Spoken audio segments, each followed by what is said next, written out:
1523, les 67 thèses ou articles d'Ulrich Zwingli.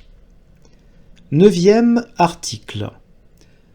Deuxièmement, comme les membres du corps ne peuvent rien sans l'administration de la tête, dans le corps de Christ, personne ne peut quelque chose sans sa tête, Christ. La première partie de cette thèse est une parabole à laquelle fait suite la deuxième partie.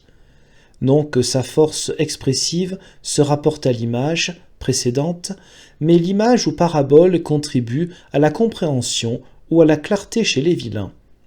Car aucune parabole ne peut prouver ce pourquoi il n'y a aucun fondement dans l'écriture, mais elle peut le faire bien comprendre.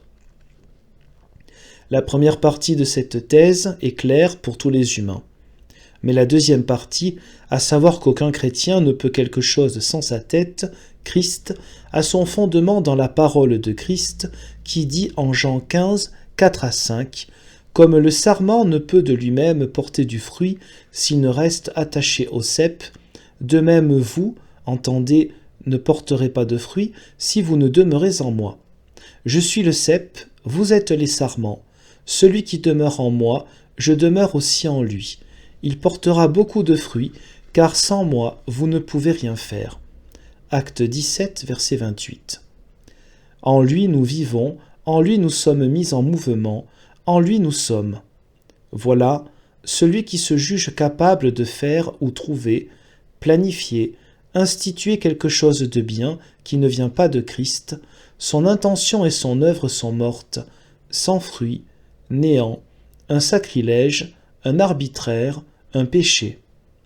Car c'est Dieu, dit Paul en Philippiens 2,13, qui accomplit en vous le vouloir et le faire selon sa bienveillance. Vois, l'Esprit de Dieu est un guide de notre volonté et de notre exécution, donc de nos œuvres. C'est pourquoi l'énoncé du 10e article doit évidemment s'en suivre.